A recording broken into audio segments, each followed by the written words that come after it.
Des milliers de personnes défilent à Lubango pour s'opposer à la violence basée sur le genre.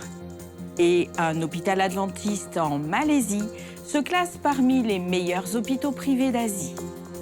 Ces histoires inspirantes et bien d'autres, maintenant sur ANN.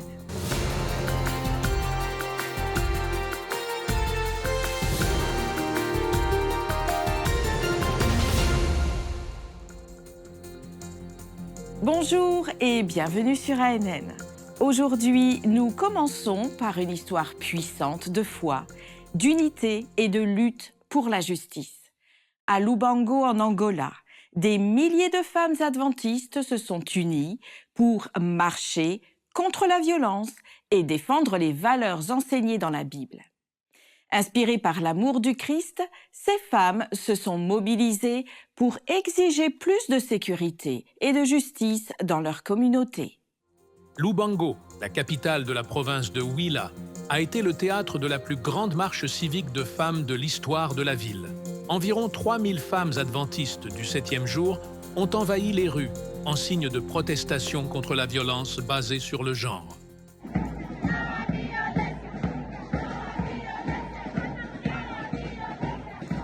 La marche a couvert 10 km à travers les rues de la ville. Avec des affiches, des banderoles et des chars, elles ont lutté pacifiquement pour la justice et la fin de la violence contre les femmes et les enfants. 3000 femmes participent à cet événement. Notre objectif est de mettre fin à la violence et de soutenir les femmes en lutte contre l'addiction. Nous voulons sauver tout le monde en général et hâter la seconde venue du Christ. La province de Huila, avec sa géographie difficile et sa population majoritairement chrétienne, fait face à des taux élevés de violence basés sur le genre. Des données récentes montrent qu'environ 34% des femmes en Angola ont été victimes de violences physiques ou sexuelles. À Lubango, les cas d'abus sexuels sur des enfants sont en augmentation, avec 39 cas signalés en 2022. La situation est alarmante et le silence ne fait que perpétuer la souffrance des victimes. Compte tenu des circonstances, les femmes adventistes ont décidé d'agir. C'est une expérience merveilleuse pour les femmes adventistes. Et nous voulons partager cet héritage à toutes les femmes. Nous devons être fortes et nous opposer à la violence envers les femmes et les enfants. Lors de la mobilisation, les participantes ont appelé à mettre fin à la violence en dénonçant les abus physiques, psychologiques et sexuels. L'événement est particulièrement pertinent dans le contexte actuel, car selon l'annuaire des actions sociales annuelles, de nombreuses victimes préfèrent signaler la violence à des membres de leur famille, plutôt que de demander de l'aide auprès des institutions officielles. Lubango est devenu le théâtre d'une puissante campagne de sensibilisation, une étape importante dans la lutte contre la violence basée sur le genre et un appel urgent à la société angolaise à s'unir contre cette réalité. Les actions doivent se poursuivre. En juillet, nous aurons le congrès des femmes de la Mission du Sud. Nous nous arrêtons ici pour dire aux femmes de se préparer spirituellement afin qu'à cet événement, nous soyons prêtes pour vivre un moment comme celui sur la montagne de la Transfiguration afin d'être fortifiées pour continuer cette mission. Le centre de vol de l'Université de l'Union du Pacifique en Californie aux États-Unis a développé un simulateur de vol spécifique à un type d'avion pour améliorer la formation des étudiants. Il offre des expériences réalistes pour améliorer les compétences de vols essentielles. Le directeur du centre de vol de l'Université de l'Union du Pacifique, Nathan Tasker, a dirigé le développement de ce simulateur pour répondre aux limitations des dispositifs génériques de formation au vol. En collaboration avec Russell Laird, ancien président du département de technologie de l'université, le projet visait à améliorer l'enseignement des compétences critiques en vol. Ce projet pratique a favorisé la créativité et la collaboration, encourageant les étudiants à repousser les limites de la technologie aéronautique. Suite au succès de ce simulateur, des plans sont en cours pour développer une version à mouvement complet, élargissant les opportunités de formation pour les étudiants en aviation. Préparez-vous à rencontrer deux femmes qui, au milieu de la souffrance, ont trouvé une véritable foi. Voici comment l'adversité a été surmontée dans ces histoires qui s'entrelacent et qui apportent une perspective nouvelle sur la vie après une rencontre avec Jésus. Deux femmes dans la foule. Deux femmes perdues au milieu d'une souffrance qui semble sans fin. L'une veut vivre, l'autre pense que la solution est la mort. Fabiola vit à Belo Horizonte, Lucia vit à Salvador. Elles ne se sont jamais rencontrées, mais Jésus les a rencontrées toutes les deux. En 2018, j'ai découvert que j'avais un cancer du sein. Au début de 2019, lorsque le COVID a surgi au Brésil, au cœur du traitement du cancer, il est logique que nous ayons toujours peur de mourir, alors nous nous rapprochons de Dieu. Et à mesure que je me rapprochais de Dieu, j'ai commencé à lire la Bible. J'ai été mariée pendant 23 ans à une personne merveilleuse. Aujourd'hui, il repose dans la poussière de la terre. Du jour au lendemain, quand j'ai découvert qu'il m'avait trompée, mon monde s'est effondré. C'était vraiment difficile quand je l'ai découvert. J'avais mal, alors je suis allée chez le médecin. J'ai appris que j'avais le virus de la syphilis, mais la maladie ne s'était pas déclarée chez moi. Et pour couronner le tout, ma mère a été diagnostiquée avec la maladie d'Alzheimer. Cette semaine-là, une voisine de l'immeuble d'en face qui habitait au 23e étage s'est suicidée. C'était juste devant la fenêtre de ma chambre. J'ai vu cette scène horrible, terrible. Et de façon machiavélique, cette scène me disait « Pourquoi ne fais-tu pas comme elle? La vie ne vaut pas la peine d'être vécue. » Nous traversons tous des moments où tout semble perdre son sens. La mort et la peur déchirent nos vies et font saigner nos cœurs. Peu à peu, la foi s'estompe, mais un seul geste peut guérir cette blessure. Et ce qui unit l'histoire de Fabiola et Lucia est précisément un geste qui ne venait pas d'une main, mais d'une petite patte. Je me suis installée devant ma télé. Je regardais une chaîne évangélique, mais il y avait une publicité. Mon chien a changé de chaîne en marchant sur la télécommande. J'ai voulu retrouver la chaîne précédente, et en la cherchant, je suis tombée sur Novo Tempo, et je ne l'ai plus quittée. Un jour, la télévision était allumée. Je ne savais pas ce que c'était. Et Bob, mon chien, a sauté sur le lit et a mis la chaîne 184 que je n'avais pas mise en mémoire à l'époque. À ce moment-là, un homme parlait d'un Jésus que je ne connaissais pas. On dirait qu'un cargo a été soulevé de mes épaules. Et cette nuit-là, j'ai pu dormir. J'ai découvert ensuite que c'était la chaîne Novo Tempo. Le toucher d'un chien, le toucher d'une télécommande, le toucher du bord de la robe de Jésus. À travers ce toucher, l'espoir de restaurer les cœurs de Fabiola et Lucia. La blessure peut encore exister, mais elle ne saigne plus car la foi a stoppé le saignement et aujourd'hui elle guide la vie de ces femmes. Je remercie mon petit chien qui a changé de chaîne. C'était une transformation de l'eau en vin. Dans le groupe de thérapie ou en attendant une consultation, je partage des livres, je les montre, j'en parle, j'apporte la paix, j'explique que Jésus existe. Ce n'est pas une punition de traverser une maladie, c'est un mystère de Dieu. Si Jésus a déjà pris toute notre douleur, pourquoi devrais-je rester piégé dans la maladie? Je la traverse. Un enseignement, un changement de caractère. C'est ce que Novo Tempo m'a fait comprendre.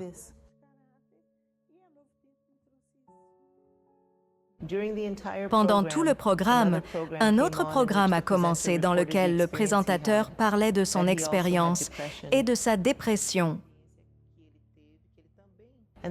Et j'ai réalisé que je traversais une dépression. Ça a été le tournant où je me suis dit, oui, il est temps. La dépression est une maladie et je dois la guérir avec des médicaments. Dieu a donné à l'homme la compréhension et le pouvoir de guérir. Alors Dieu veut que j'aille là-bas. C'était l'œuvre de Dieu. J'ai donc cherché un traitement. Je l'ai suivi et grâce à Dieu, je suis ici. Dieu utilise qui il veut de la manière qu'il veut au moment qu'il choisit. J'étais cette fille perdue, sale, vide.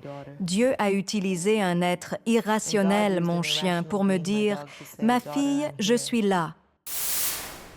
Dans cet épisode d'A&N in Death, l'animateur Sam Neves s'entretient avec le docteur Willie Oliver, directeur des ministères de la famille pour l'Église adventiste du 7e jour.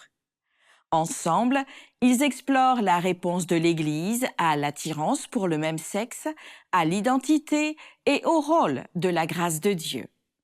Que disent les Écritures et comment devrions-nous entrer en relation avec ceux qui naviguent dans ces expériences?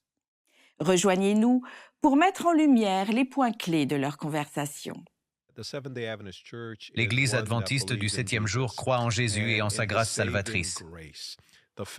Le fait qu'il soit allé au calvaire, qu'il soit mort pour nos péchés, les péchés du monde, de tout le monde, peu importe le défi, y compris les homosexuels. C'est ce à quoi nous devons nous accrocher. Que disent les Écritures et comment devons-nous nous comporter selon les Écritures? Donc tout d'abord, nous avons tous péché et nous sommes privés de la gloire de Dieu. C'est ce que dit la Bible dans le livre des Romains, mais il y a la grâce. La Bible dit aussi que là où le péché abonde, la grâce surabonde. Voulant dire que la grâce de Dieu est plus grande que n'importe quel défi, péché ou situation, que vous soyez hétérosexuel ou homosexuel. Je pense que la grâce de Dieu couvre. Alors que nous nous rapprochons de la fin des temps et prêchons l'Évangile qui est la bonne nouvelle du salut, cette bonne nouvelle est pour tout le monde. Personne n'échappe à la bonne nouvelle du salut et à la grâce de Dieu. Et la parole de Dieu dit qu'en contemplant, nous serons changés. Nous passons beaucoup de temps avec du matériel profane, sur les réseaux sociaux, les films, la télévision. Presque chaque programme de télévision, chaque film, aura des scènes qui normalisent les relations entre personnes de même sexe. Si c'est ce que nous passons notre temps à regarder et à lire, cela va façonner notre perspective. Mais si nous allons à la parole de Dieu, c'est clair. Dieu a créé l'homme et la femme, dans Genèse, à l'image de Dieu. Donc, quand nous sommes dans le monde séculier, en philosophie, parlant de non-binaire, et c'est devenu un mot à la mode, presque chaque personne, chaque jeune adulte, chaque étudiant universitaire. Oh, nous sommes non-binaires. Nous le portons presque comme un badge d'honneur. Eh bien, pendant que nous disons non-binaire, la parole de Dieu dit binaire, homme et femme. Genèse 2, versets 24 à 25. Et un homme quittera son père et sa mère et s'attachera à sa femme, et les deux deviendront une seule chair. Hétérosexuel, monogame. C'est l'idéal de Dieu, et c'est ce qu'il a établi dans le Jardin d'Éden. Et ce n'est pas tout, ce n'est pas seulement dans l'Ancien Testament, car quelqu'un pourrait dire « c'est l'Ancien Testament, nous sommes un Nouveau Testament ». Eh bien, en tant qu'adventistes du 7e jour, nous croyons dans toute la Bible. Et dans le Nouveau Testament, Paul, l'un des principaux auteurs du Nouveau Testament, dit dans sa première épître aux Corinthiens, 1 Corinthiens 7, verset 2. En fait, au verset 1, il dit « Je pense qu'il est bon pour l'homme de ne point toucher de femme. » Verset 2. Toutefois, pour éviter l'impudicité, que chacun ait sa femme, et que chaque femme ait son mari. Pour visionner l'épisode complet et d'autres vidéos explorant plus en profondeur la foi adventiste du 7e jour et son histoire, visitez la chaîne officielle sur YouTube. En Russie, les jeunes adventistes partagent des expériences sur le projet Une année en mission. L'événement s'est tenu à Novosibirsk avec Roman Mikhailovich Kisakov, responsable du département des ministères de la jeunesse de la région eurasienne. Il était le conférencier principal et a observé de près les actions sociales menées par les missionnaires.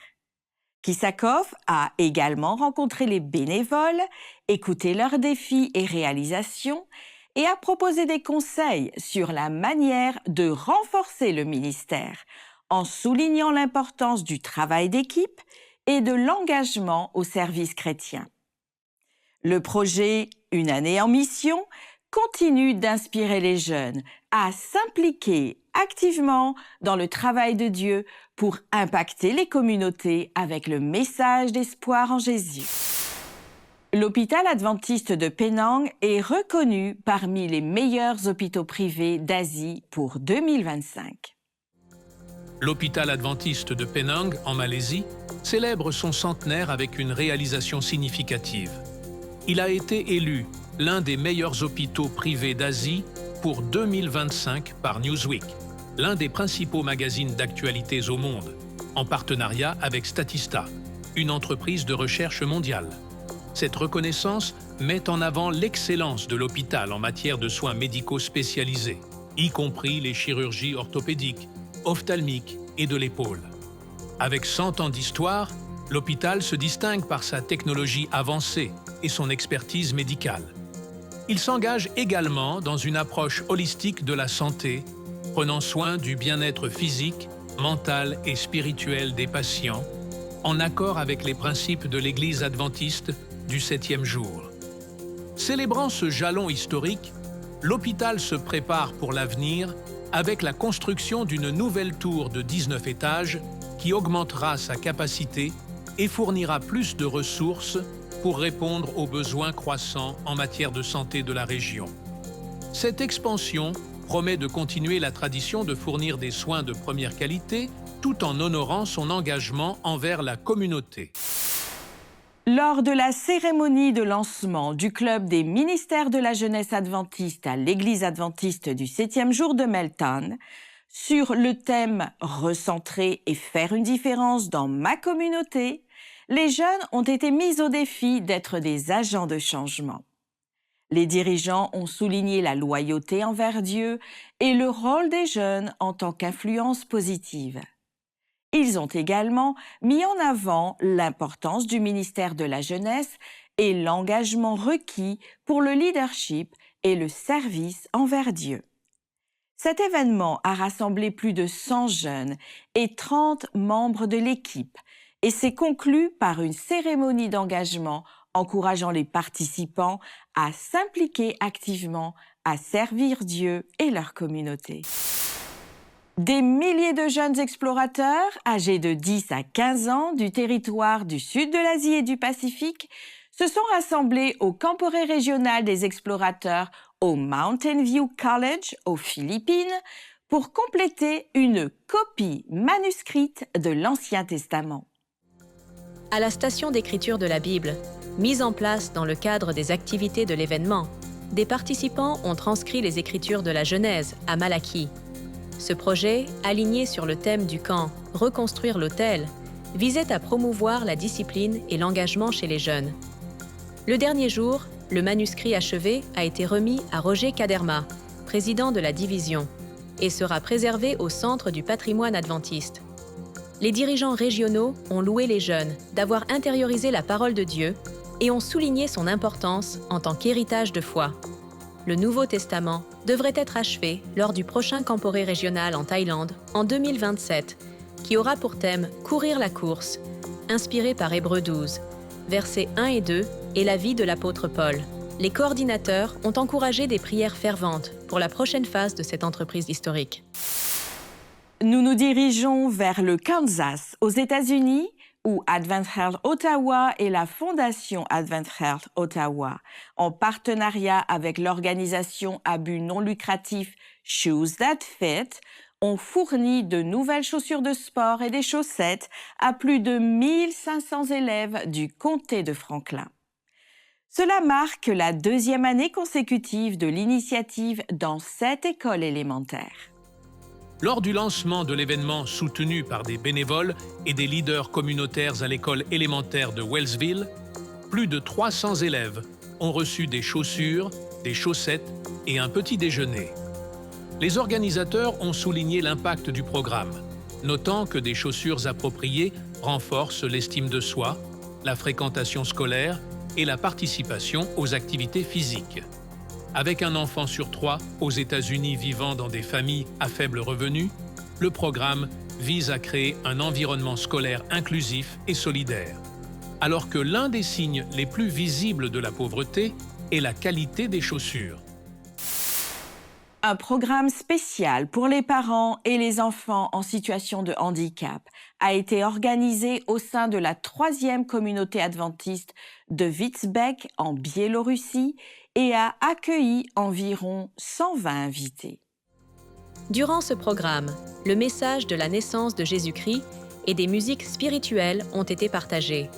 Les enfants ont reçu des Bibles, des pages à colorier et des cadeaux de Noël, tandis que les adultes ont reçu des Bibles et des livres chrétiens. La communauté adventiste a également organisé des programmes dans une maternelle, une école, une maison de retraite et un centre territorial pour diffuser des messages d'amour et de foi à travers des chansons et des histoires de l'Évangile. Les participants ont reçu des cadeaux, des Bibles et des livres, rendant l'expérience joyeuse et significative. Dans une région éloignée de l'Inde, une école change la vie de nombreux jeunes. L'Académie adventiste de Pine Hill s'agrandit pour offrir davantage d'opportunités. Mizoram, un petit État du nord-est de l'Inde, fait face à des défis géographiques avec ses forêts denses et son terrain montagneux. La plupart de ses plus d'1 million d'habitants sont chrétiens, suivant leurs propres traditions et langues. Alors que l'Église adventiste se développe dans la région, l'Académie adventiste de Pine Hill a progressé et sert maintenant environ 350 étudiants. Cependant, avec des salles de classe surpeuplées, la demande de plus d'espace est urgente. L'importance de l'école a encore augmenté récemment alors que des centaines de réfugiés du Myanmar ont traversé la frontière vers l'Inde, fuyant l'instabilité. Pour beaucoup, Pine Hill est considéré comme le seul refuge offrant une éducation chrétienne essentielle pour un nouveau départ. Avec le soutien des volontaires de Maranatha International, une organisation humanitaire indépendante, un nouveau bâtiment est en construction pour doubler la capacité de l'école. Grâce aux bénévoles et aux donateurs, le projet fournira des centaines de places supplémentaires, renforçant le rôle de Pine Hill en tant que voie vers des opportunités dans une région difficile de l'Inde. Au cœur de Taïwan, un café propose plus que de la bonne nourriture. Il offre un espace de connexion, de foi et de rencontres qui influencent des vies. Grâce à de bons repas et à des conversations constructives, les étudiants et les familles découvrent quelque chose de plus profond. Découvrons l'atmosphère du café nommé Come and See. La ville de Taichung, à Taïwan, est célèbre pour ses rues animées, ses marchés et ses universités. Elle accueille une population étudiante diversifiée qui aspire à un avenir prometteur. Taichung est un lieu idéal pour s'engager avec les étudiants sur le plan spirituel. Le Come and See Café est situé au cœur du quartier central, à proximité de nombreuses universités. Il a été créé grâce à votre soutien lors de l'offrande du 13e sabbat en 2021.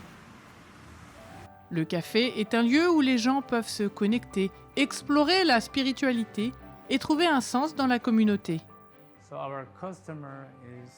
Notre client est notre voisin. Il ne connaît donc pas Jésus. Nous voulons le leur présenter Nous avons donc préparé cet endroit. Avant la création de ce centre d'influence urbain, le pasteur Kwon était profondément impliqué dans la pastorale publique des campus, s'efforçant activement d'atteindre, d'enseigner et de présenter l'amour de Dieu aux étudiants de plusieurs campus de manière innovante. S'appuyant sur cette riche expérience, le pasteur Kwon a vu une opportunité de ministère hors campus. Il a imaginé de créer un espace où les étudiants pourraient venir déguster de bons plats tout en apprenant à mieux connaître Jésus. Ils viennent ici, ils lisent la Bible avec nous. Nous organisons donc une réunion biblique avec eux. Une fois par mois, nous organisons une rencontre le vendredi soir avec les étudiants de l'université. Nous préparons une histoire biblique à partager avec eux. Grâce au ministère public sur le campus, certains étudiants ont trouvé le chemin de la foi en Christ et sont maintenant désireux de participer au ministère tout en nourrissant leurs nouvelles croyances. Le café emploie également des étudiants qui ne trouvent pas d'emploi leur permettant de respecter le sabbat. L'attrait de la culture et de la cuisine coréenne a capté l'attention de nombreux étudiants. Le café sert donc d'authentiques plats coréens originaires du pays d'origine du pasteur Kwon. Come and See propose également des cours de coréen gratuits, des ateliers de cuisine et des événements sociaux qui attirent de nouveaux clients comme Gary.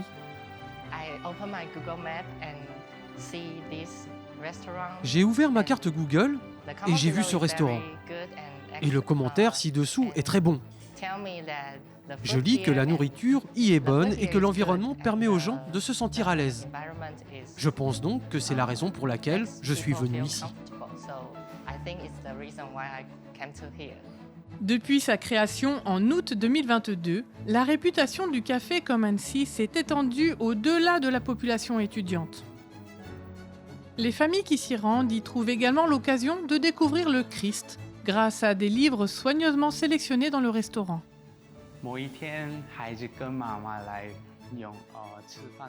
Un jour, une maman et ses enfants ont visité notre café.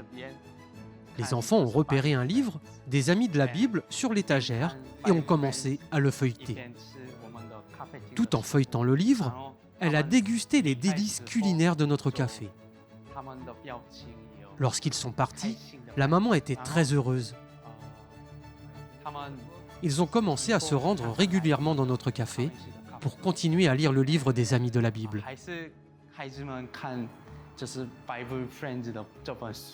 Dong, un étudiant qui travaille à temps partiel comme cuisinier, se rend compte que chaque rôle peut apporter une contribution significative à l'œuvre de Dieu. J'aime travailler ici parce que, grâce à mon service, mes clients peuvent se faire une idée de ce qu'est Jésus. Notre café est un endroit où nous pouvons partager l'Évangile avec les Taïwanais qui ne connaissent pas encore Dieu. C'est grâce à notre café qu'ils ont appris à connaître l'amour de Dieu. Grâce à vos généreuses offrandes du 13e sabbat en 2021, ce café a rendu l'Évangile accessible à travers le langage universel de la nourriture et de l'hospitalité. Aidez-nous à garder ce café pour que ces efforts puissent atteindre la population urbaine de Taïwan. Souhaitez-vous partager quelque chose d'extraordinaire de votre communauté ou une histoire inspirante ? Envoyez-les à contact@adventiste.news. Ils seront peut-être présentés dans l'un de nos prochains épisodes. Chaque jour, des adventistes du monde entier partagent l'espoir et exercent un impact positif. Pour en savoir plus sur leurs croyances, visitez adventiste.org. Et pour des nouvelles et d'autres récits de tous les coins du monde, rendez-vous sur adventiste.news. Merci de votre fidélité et nous vous disons à la semaine prochaine.